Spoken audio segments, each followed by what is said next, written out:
desidido na akong iwanan ng misis ko at mga anak ko. Para sa'yo. Ikaw ba? Sana ganon din ang gawin mo. Naku, rigor. Ako si Elizabeth, 53 years old, ng Taguig City. Isa akong negosyante, mare at pare. Paano ba ito dahil napapayag ako ng kumpare ko na magkaroon kami ng affair, ng bawal na relasyon, dahil pareho kaming nauumay na sa mga asawa namin. 22 years na akong may asawa. At nasa point talaga ako ng buhay ko ngayon na umay na ako sa pagsasama namin ng mister ko. Dahil makibibo, wala na siyang ka-tweet-tweet sa akin. Sabi, dahil wala na siyang ka-sweet-sweet sa akin. Madalas ako na nga ang nangangalabit. Pero wala din nangyayari kasi tinutulugan lang ako ng asawa ko. Hello? Yung kumpare kong kasama ko sa samahan namin sa simbahan, si paring Rigor, kagaya din sa akin. Nauumay na rin siya sa misis niya at pagsasama nila. Kasing edad ko lang din si Brother Rigor. At matapos ang makailang banding namin ni Brother Rigor, inalok niya ako na mag-date kami at kung pwede daw magkaroon na kami ng relasyon. Imbis sa mga asawa namin, kami na lang daw ang magtsurbahan. Hala, uy! Pwede. Napapayag ako, mare at pare, ni paring Rigor. Napapayag niya ako. At 3 buwan na itong may nangyayari sa amin.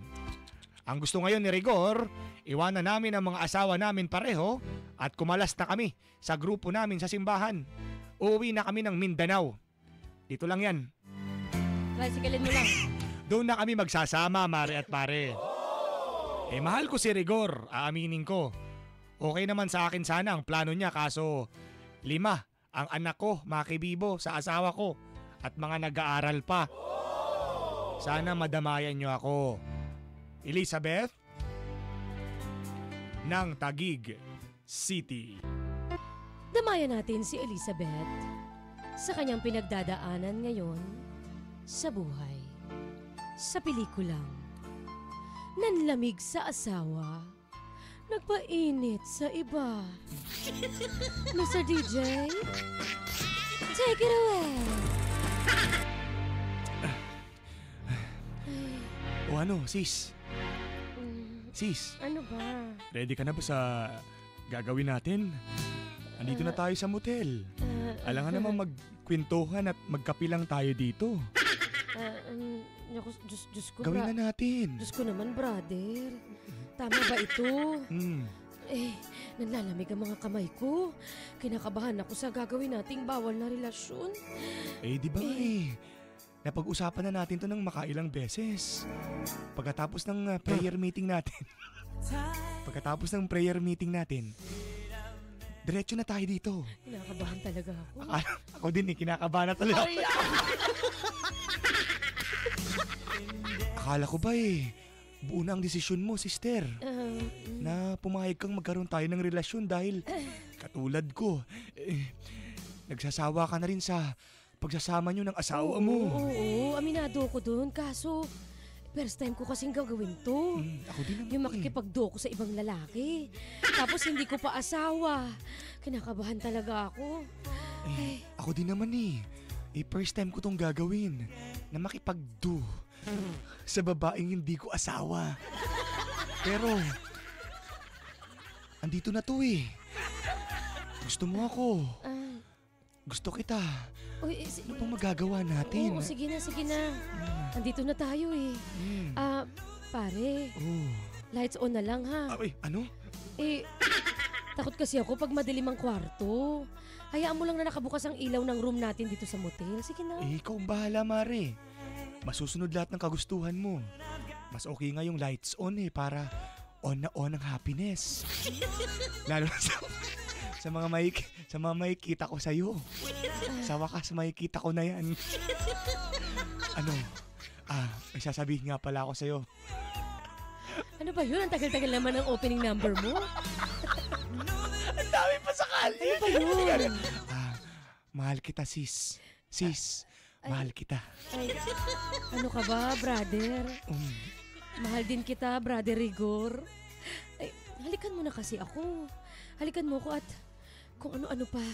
Pwede mo nang gawin sa akin ngayon. Pwede na ba? Pwede na? Pwede na, kahit kinakabahan ako. Oh, sige. Ito na. A few moments later. Grabe naman yung todo-todo. Agoy. Hindi ko inakalang ganun ka pala pagka Uy, kinakabahan, Mare. ano ba? Nahihiya na tuloy ako. Elizabeth, alam mo, desidido na akong iwanan ng misis ko at mga anak ko. Para sa'yo. Ikaw ba? Sana ganun din ang gawin mo. Naku, Rigor. Teka lang muna ha. Gusto mo iwan ko asawa at pamilya ko? Ano bang plano mo? Di iwanan natin pareho yung mga asawa at pamilya natin. Ano? Doon kita dadalhin sa... Huwag tayo dito sa Luzon. Medyo malapit sa Visayas, huwag tayo. Ay. Doon tayo sa Mindanao. Oo, doon. Dadalhin kita sa Mindanao. Tama. Doon tayo magsasama. Yung iihiwalay na sa Pilipinas? Yun, malapit na. Naku Oo. pare. Rigor. Brother. Oo. Delikado ata yung plano mo. Oo, hindi na ako masaya sa asawa ko. Kaso, paano naman yung mga anak ko? Nag-aaral pa sila lahat. Ipag-iisipan ko muna ha. Ikaw ang bahala, Mari. Pasensya ka na. Sige. Pero masarap ha. Masarap pala dito sa motel na ito. Siyempre naman. Nakakakilig naman Nakakilig naman talaga yan, Aya. Nakahanap ng Yan! init sa iba. Si Elizabeth, nanlamig sa asawa, nagpainit sa iba. Galing. Sabi?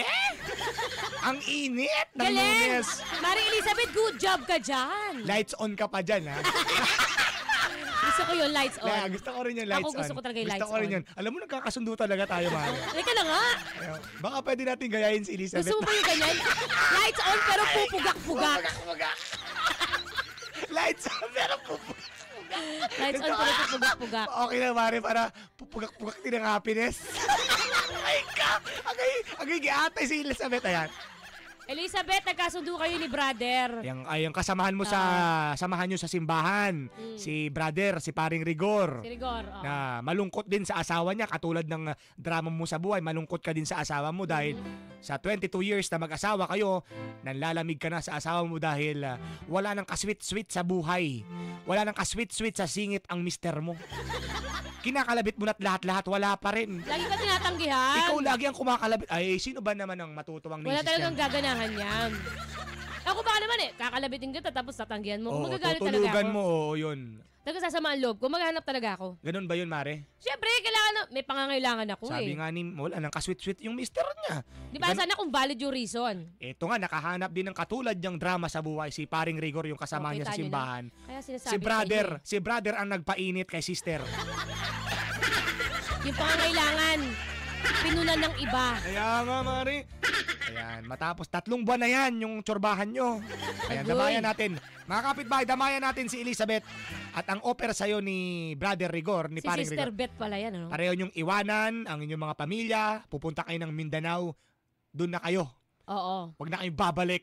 Hindi sa Luzon, Ayan. hindi sa Visayas, kundi sa Mindanao. Ayan, sabi ni Kuya Will. Ano ni Kuya Will? Ni Kuya Rigor. O, damayan natin sila. Text line, Viber line at GC. 0977-7915. O kaya naman sa ating GC, Win Radio Official. Ay, ambot sa inyong duha. Ay. Bakit? Unsa man yang ginahimo nindo.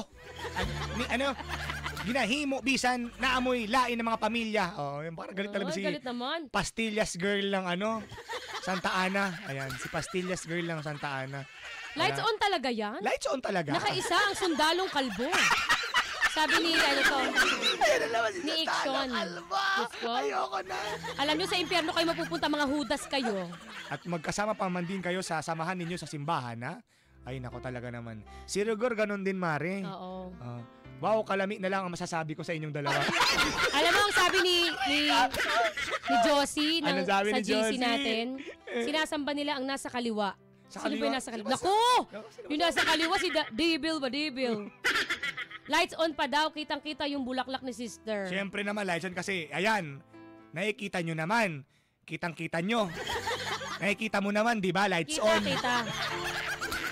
Mare! Kitang-kita ang happiness, right? Maring Elizabeth, 5 na ang anak mo, saka ka pa naumay sa asawa mo. Yun nga ang kaya hindi muna makapag-decide si Maring Elizabeth dahil kung gagawin niya, iiwanan niya yung asawa niya, magsasama na sila ni Paring Rigor kasi doon ang gagawin ni Paring Rigor, iiwanan din yung asawa niya. Kaya lang 5 ang anak ni Maring Elizabeth, nag-aaral pa. Nga, Lahat. tsaka ka pa naumay sa asawa mo, malay mo naman palaging pagod kakatrabaho mister mo. Para mabuhay ka at ang 5 anak mo, tapos ngayon, magpapachurba ka lang sa iba? Kung kailan naman tumanda, tsaka ka pa lumandi, Maring Elizabeth. Yari ka talaga, Maring Elizabeth, pag nalaman ng asawa mo yan. Yang sarap na ginagawa ninyo ng kasamahan mo. Kuskusin mo na lang kaya yan. Nang ano? Ng iskoba. Yung iskoba lagyan mo, ng antibacterial, Mare. Kasi Makati. Gangti ka lang kasi. Anong gangti? Tigang. Ikaw Walang din, dilig. at yung Rigor na yan, yari din niya sa misis niya. Pareho kayong dalawa. Pareho pa naman kayong magaling sa sambahan. True. Alam mo, yung nangyayari sa inyo, kaelyahan lang yan. Sabi ni ni Akala David. ko ayos na ang buto-buto, Mare. Akala ko ayos na ang buto-buto kasi nagpainit na sa iba. Kaelyahan lang daw yan. Sabi ng taga-simbahan pa naman sila. Kaya nga, Si Mare. David, Maring 60th Elizabeth. birthday ko ngayon, batiin nyo ako. Happy birthday! Nakasakalakasan pa at kainitan pa. 60? Hoy, Siyempre! welcome! Welcome, kainitan pa yan! May pa-discount ka na, brother. Ayan, proven and tested.